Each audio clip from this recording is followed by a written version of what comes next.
السلام علیکم ناظرین، پہلے وقتوں میں بادشاہ اپنی رعایا کا حال معلوم کرنے کے لیے مختلف طریقے استعمال کیا کرتے تھے اور اکثر اپنے وزیروں کے ہمراہ بھیس بدل کر گلیوں اور بازاروں میں گشت کیا کرتے تھے۔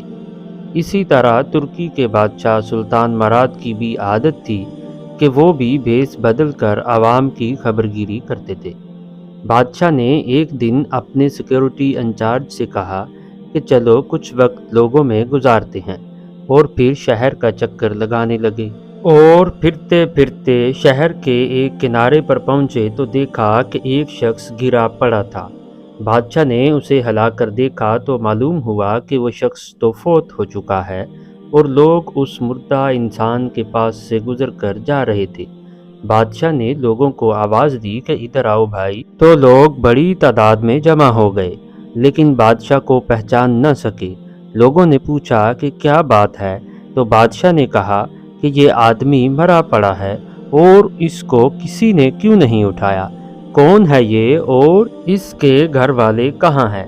لوگوں نے کہا کہ یہ تو بہت برا انسان تھا۔ بادشاہ نے کہا کہ یہ امت محمدی صلی اللہ علیہ وآلہ وسلم میں سے نہیں کیا؟ تو لوگوں نے کہا ہے تو امت محمدی صلی اللہ علیہ وآلہ وسلم میں سے، جس پر بادشاہ نے کہا کہ چلو اٹھاؤ اسے اور اس کے گھر لے چلو۔ لوگوں نے اس کی میت اٹھائی اور اس کے گھر پہنچا دی۔ اس کی بیوی نے خاوند کی لاش دیکھی تو رونے لگی۔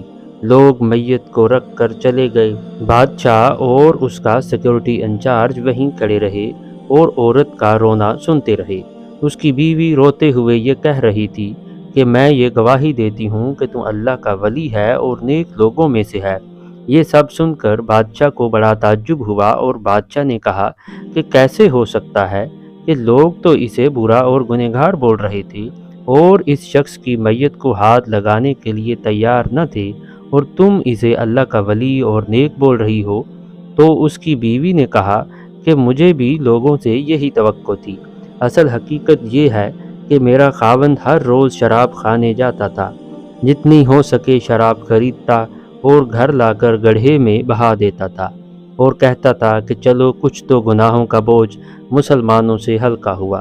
ایک بری عورت کے پاس جاتا اور اس کو ایک رات کی اجرت دے دیتا اور اس کو کہتا کہ اپنا دروازہ بند کر لے، اب کوئی تیرے پاس نہ آئے، اور گھر آ کر کہتا تھا الحمدللہ آج اس عورت کا اور ایک نوجوان مسلمان کے گناہوں کا کچھ بوجھ میں نے ہلکا کر دیا۔ لوگ اس کو ان جگہوں پر آتا جاتا دیکھتے تھے اور اسے برا اور گنہگار سمجھتے تھے۔ میں اسے کہتی تھی کہ یاد رکھ، جس دن تو مرے گا لوگوں نے نہ تجھے غسل دینا ہے اور نہ ہی تیری نماز پڑھنی ہے اور نہ ہی تجھے دفنانا ہے۔ وہ مسکرا دیتا تھا اور مجھ سے کہتا تھا کہ گھبرا مت، تو دیکھے گی کہ میرا جنازہ وقت کا بادشاہ، علماء اور اولیاء پڑھیں گے۔ یہ سن کر بادشاہ رو پڑا اور کہنے لگا میں بادشاہ مراد ہوں، کل ہم اس کو غسل دیں گے، اس کی نماز جنازہ پڑھائیں گے اور اس کی تدفین بھی ہم کریں گے۔ چنانچہ اس کی نماز جنازہ وقت کے بادشاہ، علماء، اولیاء اور عوام کی کثیر تعداد نے پڑھی۔ ناظرین، شراب نوشی کرنا اور زنا کرنا بلا شبہ بڑے گناہوں میں شمار کیے جاتے ہیں، اور لوگوں کو ان گناہوں سے بچنا اور بچنے کی تعلیم دینا ایک بہت بڑی نیکی ہے۔ ناظرین، دکھاوے کی عبادت یا نیکی اللہ کے ہاں شمار نہیں کی جاتی۔ اللہ کے ہاں وہی نیکی اور عبادت شمار کی جاتی ہے جس میں دکھاوا نہ ہو، ریاکاری نہ ہو۔ اللہ تعالیٰ سے دعا ہے کہ ہمیں سیدھے رستے پر چلنے کی توفیق عطا فرما، ان لوگوں کے رستے پر جن پر تو نے اپنا فضل و کرم کیا، نہ ان کے جن پر تو غصے ہوتا رہا، اور نہ گمراہوں کے۔ آمین۔ امید کرتا ہوں کہ آپ کو ہماری آج کی یہ ویڈیو پسند آئی ہوگی۔ مزید اچھی ویڈیوز کے لیے ہمارے چینل کو سبسکرائب اور ہماری ویڈیوز کو لائک کیجیے گا۔ اپنا خیال رکھیے گا۔ اللہ حافظ۔